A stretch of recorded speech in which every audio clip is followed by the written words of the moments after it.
Viewers, I doctor S V. K Lal welcome you all in my YouTube channel. मेरे YouTube channel में आपका बहुत बहुत स्वागत है। अगर आप इस चैनल पर नए हैं तो चैनल को लाइक, शेयर और सब्सक्राइब करें, ताकि विभिन्न विषयों से संबंधित पढ़ाई लिखाई और डॉक्टरी और भी बहुत सारे विषयों से संबंधित वीडियो मैं डालते रहता हूँ, ये वीडियो आप तक पहुँचे। आज हम आपके लिए लेकर के आए हैं विद्युत धारा का चुंबकीय प्रभाव, मैग्नेटिक इफेक्ट ऑफ करंट। ये क्लास 10 के सिलेबस पर आधारित है। तो आइए अब शुरू करते हैं विद्युत धारा का चुंबकीय प्रभाव। तो विद्युत धारा का चुंबकीय प्रभाव को जानने के से पहले इसमें कुछ बेसिक है कि चुंबक क्या है, चुंबकीय पदार्थ क्या होते हैं, चुंबक का उत्तर ध्रुव और दक्षिण ध्रुव क्या होता है, चुंबक का ध्रुव क्या होता है, चुंबकीय अक्ष किसे कहा जाता है, कंपास सुई किसे कहते हैं, चुंबकीय क्षेत्र क्या होता है, चुंबकीय क्षेत्र रेखाएं मैग्नेटिक फील्ड लाइंस क्या होती हैं। उसके अलावा क्षेत्र रेखाओं के गुण पर प्रकाश डालेंगे। और लास्ट में आज हम ओर्स्टेड नाम के जो साइंटिस्ट हुए थे 1820 ईस्वी में, जो उन्होंने नियम दिया था अपने एक्सपेरिमेंट के आधार पर, उनके एक्सपेरिमेंट, उनके नियम का चर्चा करेंगे। तो आइए शुरू करते हैं। सबसे पहले जानते हैं कि चुंबक क्या होता है। तो चुंबक वो पदार्थ है जो लोहे से बनी वस्तुओं को अपनी ओर आकर्षित करता है। Magnet can attract the ferromagnetic substance, अनुचुंबकीय पदार्थ को अपनी ओर आकर्षित करता है। अब उसके बाद जब चुंबक को हम समझ गए कि चुंबक लोहा या लोहे से बने वस्तुओं को अपनी ओर आकर्षित करता है, तो ये जानने के बाद अब हम चर्चा करेंगे कि चुंबक का ध्रुव क्या होता है, what is the pole of the magnet. तो चुंबक का ध्रुव चुंबक के सिरे के निकट, मतलब यहाँ चुंबक का छोर है, जहाँ चुंबक लास्ट होता है। और किसी चुंबक में हम देखते हैं तो जहाँ एक हो गया जहाँ से शुरू हुआ, एक हो गया जो लास्ट, तो उसका जो पूरा सिरा है, लास्ट पॉइंट है या शुरू का पॉइंट है, तो वहाँ पर जो वहाँ का पॉइंट जहाँ पर आकर्षण बल, attraction force of attraction maximum होता है, अधिकतम होता है, वही जो भाग होता है, वही जो पॉइंट होता है, उसी को हम चुंबक का ध्रुव कहते हैं, पोल कहते हैं। अब हम किसी चुंबक को स्वतंत्रतापूर्वक लटकते हुए छोड़ दें, तो चुंबक को अगर हम स्वतंत्रतापूर्वक इंडिपेंडेंटली लटकने के लिए छोड़ देंगे तो हम क्या देखते हैं कि चुंबक स्थिर हो जाता है। उसका एक भाग उत्तर दिशा की ओर और दूसरा भाग दक्षिण दिशा की ओर स्थिर हो जाता है। तो इसी स्थिर होने को लेकर के हम चुंबक के उत्तर ध्रुव और दक्षिण ध्रुव को परिभाषित कर सकते हैं। तो आइए जानते हैं कि उत्तर ध्रुव क्या होता है। तो उत्तर ध्रुव चुंबक का वह ध्रुव जो उत्तर दिशा की ओर स्थिर हो जाता है। स्वतंत्रतापूर्वक अगर हम किसी चुंबक को लटकने के लिए छोड़ दें, तो चुंबक का वह भाग जो उत्तर दिशा की ओर स्थिर हो जाता है, उसे हम कहते हैं उत्तर ध्रुव, नॉर्थ पोल। और अगर स्वतंत्रतापूर्वक किसी चुंबक को हम लटकने के लिए छोड़ देते हैं, तो चुंबक का वह भाग जो दक्षिण ध्रुव की ओर स्थिर हो जाता है, दक्षिण दिशा की ओर स्थिर हो जाता है, तो उसको हम कहते हैं दक्षिण ध्रुव, साउथ पोल।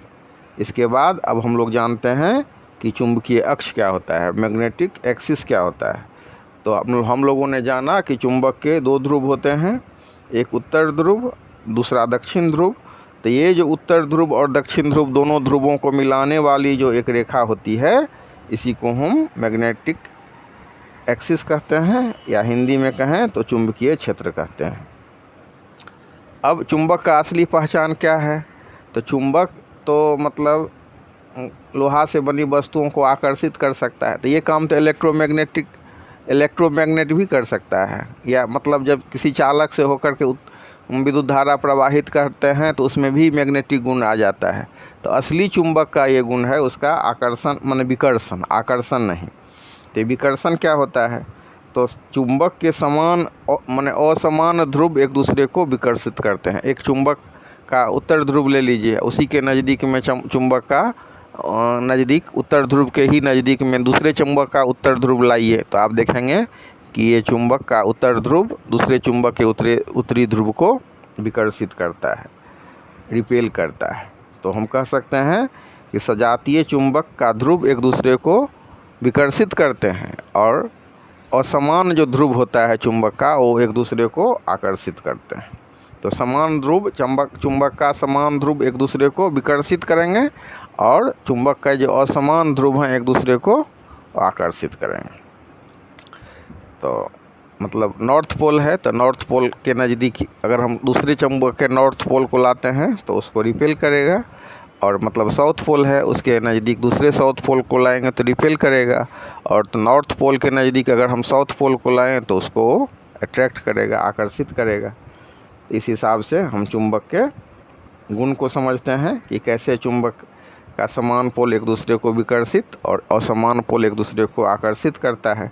अब इसके बाद हम चर्चा करते हैं चुंबकीय पदार्थ का।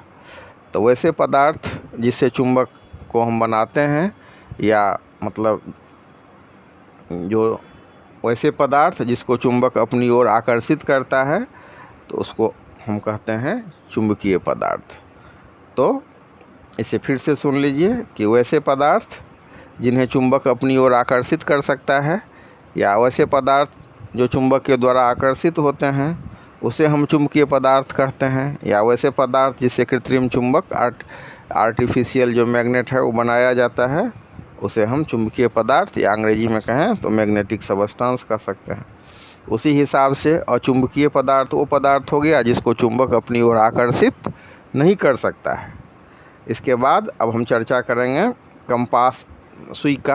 हम जब डिफ्लेक्शन की बात करते हैं या आगे हम ओरस्टेड के एक्सपेरिमेंट में देखेंगे कि कैसे जो किसी तार से होकर के धारा प्रवाहित होती है, तो तार से माने चालक से होकर के धारा प्रवाहित होती है तो उसके चारों ओर मैग्नेटिक फील्ड कैसे उत्पन्न होता है, तो वहाँ भी कंपास का प्रयोग करेंगे। तो प्रयोगशाला में चुंबक तथा उसके प्रभावों को अध्ययन करने के लिए एक सिंपल सा डिवाइस होता है, तो उसको हम कंपास बोलते हैं। तो कंपास में चुंबक का सुई लगा रहता है और ये जो है उत्तर दक्षिण दिशा में स्थिर हो रहता है। तो ये एक बक्सा में पैक जनरली रहता है।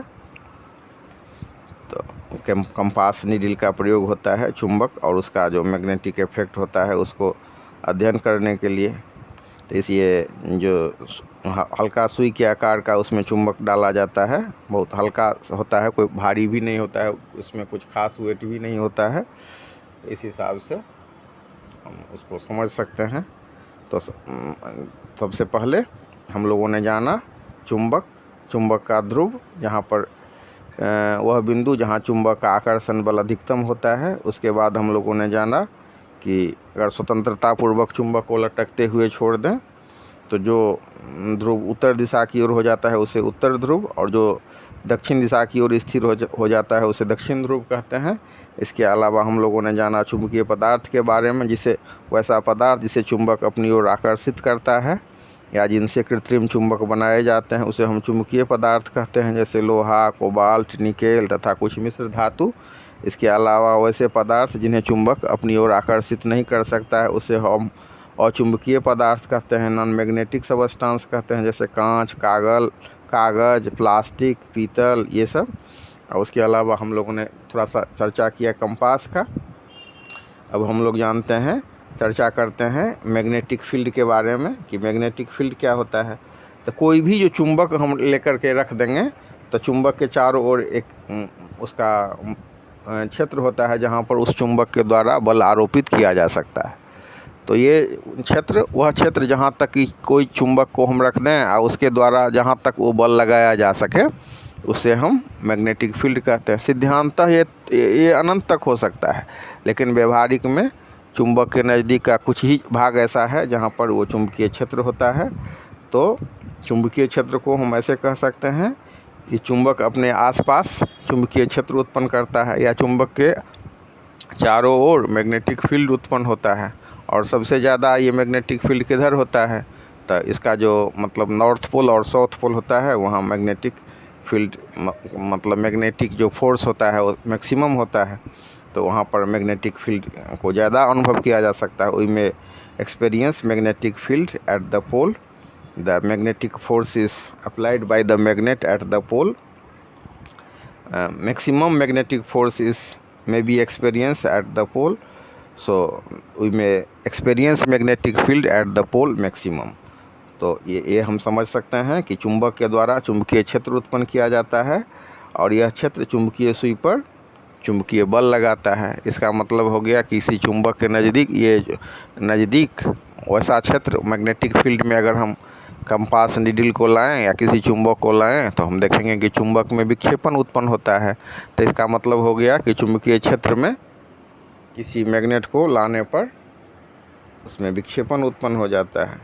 अब ये जो चुंबकीय क्षेत्र उत्पन्न होता है, मैग्नेटिक फील्ड होता है, इसको हम कैसे अभिव्यक्त कर सकते हैं? तो चुंबकीय क्षेत्र को, मैग्नेटिक फील्ड को हम मैग्नेटिक फील्ड लाइंस के द्वारा व्यक्त कर सकते हैं। The magnetic field is expressed by the magnetic field lines.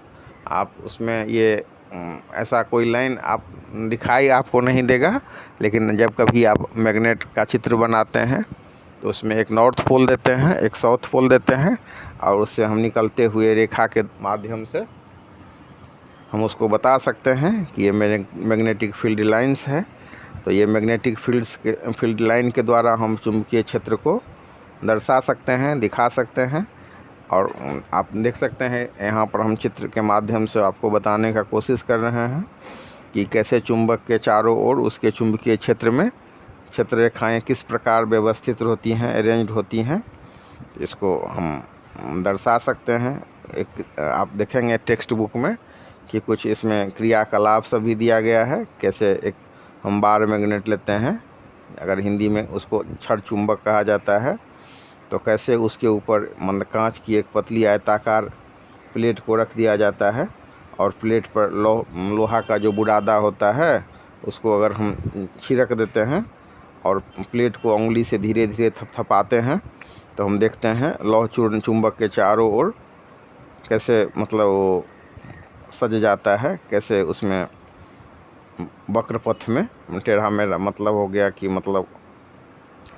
Curved वे में कैसे अरेंज्ड हो जाता है। तो इस हिसाब से हम उसको जो अरेंज्ड हो जाता है तो वो लोहा का बुरादा सट जाता है। तो इस हिसाब से जहाँ जहाँ सट जाता है इसका मतलब वहाँ चुंबक के द्वारा आकर्षण बल आरोपित हो सकता है या हो रहा है। इस प्रयोग के माध्यम से हम दिखा सकते हैं कि क्षण चुंबक के उत्तर ध्रुव से क्षेत्र रेखाएँ निकलती हैं और वक्रपथ होते हुए दक्षिण ध्रुव पर समाप्त होती हैं। और ये अगर हम कोई मैग्नेट ले लें तो उसका एक पोल हो गया नॉर्थ, एक हो गया साउथ। तो इसमें हम इसको उत्तर ध्रुव से दक्षिण ध्रुव की ओर लाइन खींचेंगे और उसमें एरो दे करके उसको हम दिखा सकते हैं। अब थोड़ी सी चर्चा हम कर लेते हैं मैग्नेटिक फील्ड लाइंस का। ये चुंबक के क्षेत्र में क्षेत्र रेखाएँ एक सतत बंद वक्र हैं। वे चुंबक की उत्तरी ध्रुव से निकलकर दक्षिण ध्रुव में प्रवेश करती हैं और पुनः चुंबक के भीतर होती हुई उत्तरी ध्रुव पर वापस आ जाती हैं। ध्रुवों के समीप क्षेत्र रेखाएँ घनी होती हैं, परंतु ज्यों-ज्यों उनकी दूरी ध्रुव से बढ़ती है उनका घनत्व घटता जाता है। क्षेत्र रेखा के किसी बिंदु पर खींची गई स्पर्श रेखा उस बिंदु पर उस क्षेत्र रेखा की दिशा को बतलाती है। अब उसका जो मैग्नेटिक फील्ड का जो स्ट्रेंथ होता है वो क्षेत्र रेखा के निकट ज़्यादा होता है। क्षेत्र रेखा एक दूसरे को कभी काटती नहीं है। ये सब इसका गुण हो गया। अब इन गुणों को अध्ययन करने के बाद अब हम चर्चा करेंगे ओर्स्टेड का एक्सपेरिमेंट का। ये बहुत इम्पोर्टेंट एक्सपेरिमेंट है। इंटरमीडिएट में आईएससी में भी आप जाएंगे तो 12th क्लास में मैग्नेटिक फील्ड ऑफ करंट है तो वहाँ भी इसकी चर्चा करेंगे। अभी भी बहुत सिंपल सा एक्सपेरिमेंट है, इसको आप आराम से समझ सकते हैं। 1820 में ओर्स्टेड नाम के जो वैज्ञानिक थे उन्होंने एक्सपेरिमेंट के द्वारा बतलाया किसी तार से होकर के जब हम विद्युत धारा प्रवाहित करते हैं तो उस तार के चारों ओर मैग्नेटिक फील्ड उत्पन्न हो जाता है। हमने देखा कि मैग्नेट के चारों ओर मैग्नेटिक फील्ड होता है। तो वैज्ञानिक लोगों ने अध्ययन किया कि क्या मैग्नेट के चारों ओर मैग्नेटिक फील्ड होता है। इसी दिशा में ये वर्क हुआ। तो उन्होंने देखा कि अगर हम कोई चालक लेते हैं, चालक तार लेते हैं और उससे होकर के विद्युत धारा प्रवाहित करते हैं तो उस तार के चारों ओर भी मैग्नेटिक फील्ड उत्पन्न हो जाता है। इसी को ओर्स्टेड नामक वैज्ञानिक ने 1820 में एक्सपेरिमेंट करके बतलाया था। इस एक्सपेरिमेंट के माध्यम से हम समझ सकते हैं कि कोई जब हम कंडक्टर वायर लेते हैं, कोई चालक तार लेते हैं, तो किसी चालक में जब विद्युत धारा प्रवाहित की जाती है तो चालक के चारों ओर एक चुंबकीय क्षेत्र उत्पन्न हो जाता है, मैग्नेटिक फील्ड उत्पन्न हो जाता है।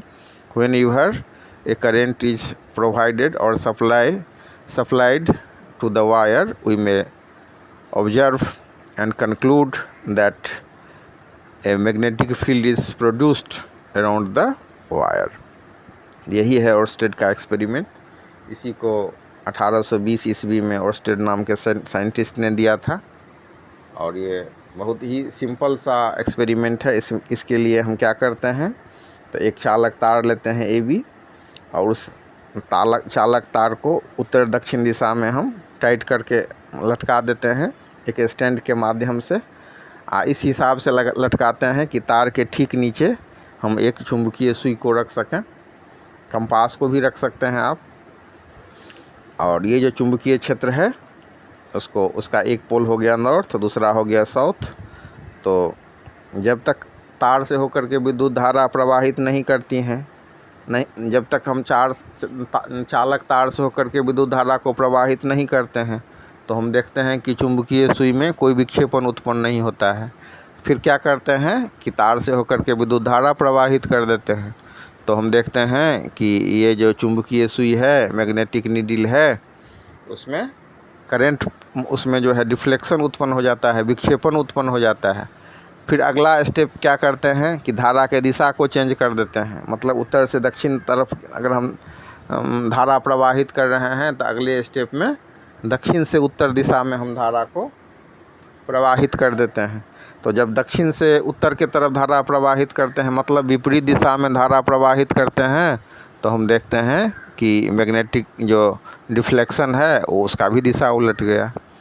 तो at first we are taking a wire, you may name this very wire AB, and whenever the current is not flowing through this very wire, we are seeing that there is no deflection in the magnetic needle, and whenever a current is supplied in the direction from A to B, we are seeing there is a deflection in the magnetic needle, and whenever we are reversing the flow of the current, or we may change the or in another word we may say that whenever we are changing the flow of we are changing the direction of the flowing current, the deflection of the magnet is also reversed.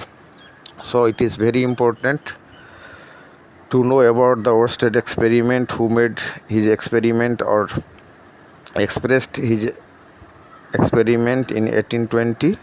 In the senior classes, we may also study this very experiment. Thanks for watching this video.